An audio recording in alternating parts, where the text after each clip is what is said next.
काय बॉस तू पण ना.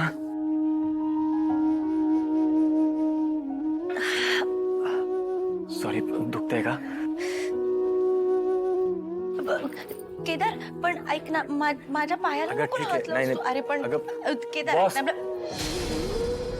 खोटा जरी असलो तरी नवरा आहे मी तुझा. त्यामुळे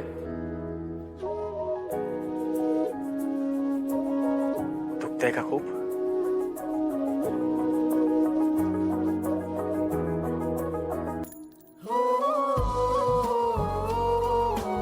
सुमीची आठवण येते. तुला कसं कळलं? एवढ्या वर्षाची मैत्रीण आपली बॉस. एवढं तर ओळखतो मी तुला.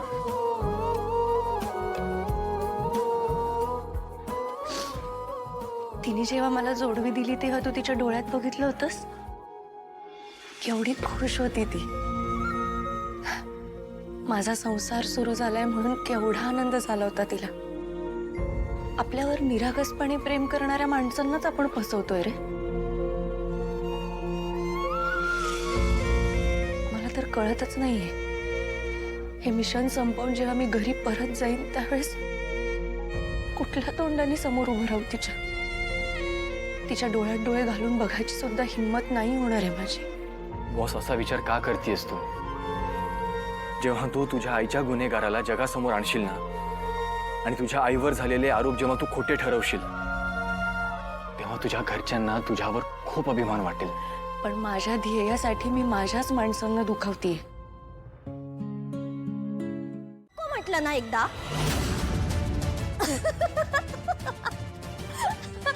सॉरी ते बघतेस ना कसे असे मूड स्विंग्स होतात माझे. काय म्हणजे तू जा ना काहीतरी खायला आण ना. मला खूप बरं वाटेल तुझ्या हातचं खाल्ल्यावर.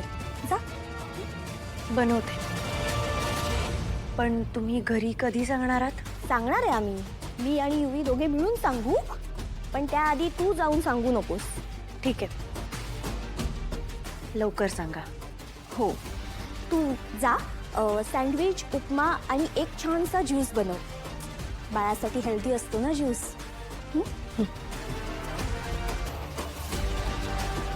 तारिणी पायाला काय झालं तुझ्या? नाही अशी लंगडत का चालतेस? अगं ते जरा ठेच लागली होती, जास्त काही नाही. हेच बाप रे. वाकू नकोस. बघू निशी दुखलं. सॉरी हा. बाय द वे ती आजीने दिलेली जोडवी छान दिसतात.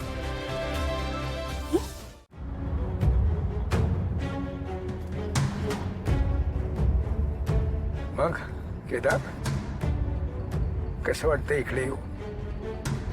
तुझ्या घरी, तुझ्या हक्काच्या घरी.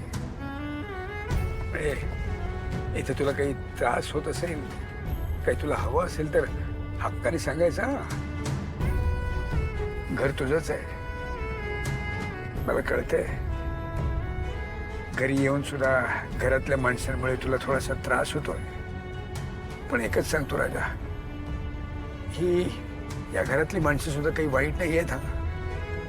त्यांच्यासाठी सुद्धा हा एक खूप मोठा धक्का होता. अरे पचवायला त्यांना थोडा वेळ लागेल. पण तुला सांगतो जशी तुमची ओळख वाढत जाईल ना तस तसं त्यांनाही तू आवडायला लागशील बाळा. आणि तुझ्याही मनात त्यांच्याविषयी आपुलकी निर्माण होईल. नक्की होईल. एवढी वर्ष माझ्यामुळे ज्या कुटुंबापासून तू इतका दूर राहिला असेल ते कुटुंब मी तुला नक्की परत मिळवून देईल बा.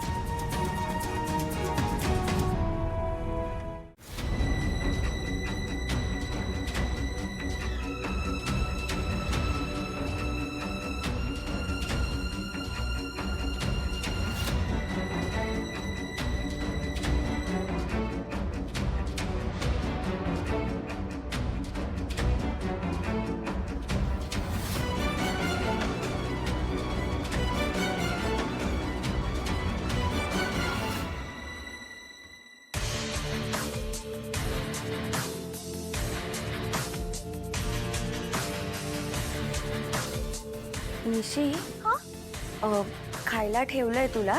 खाऊन घे हां आणि त्या सँडविचमध्ये सगळ्या भाज्या टाकल्यात त्याच्यामुळे ते पूर्ण संपव हां आणि तुला ज्यूस हवं होतं ना ज्यूसही ठेवले पिऊन घे. Thank you so much Tarini. आणि खोलीत एवढा पसारा का केलाय सगळं आवरून घे ना कोणी बघितलं तर परत काय वाटेल त्यांना. हो अगं पण तुला माहिती आहे ना मला मगाशी मळमळत होतं. रूममध्ये आल्यावर तर उलट्याच झाल्या त्यामुळे सगळा पसारा तसाच राहिलाय ग. काही हरकत नाही खाऊन घे थोडा आराम कर मग आवर. हं? नाही नको मी आधी सगळं आवरून घेते मग खाईन आरामात. काय कोण आलं तर कसं वाटतं ना हे सगळं. नको मी आवरते. अगं पण तू नाही नाही ठीक आहे मी आवरते ग.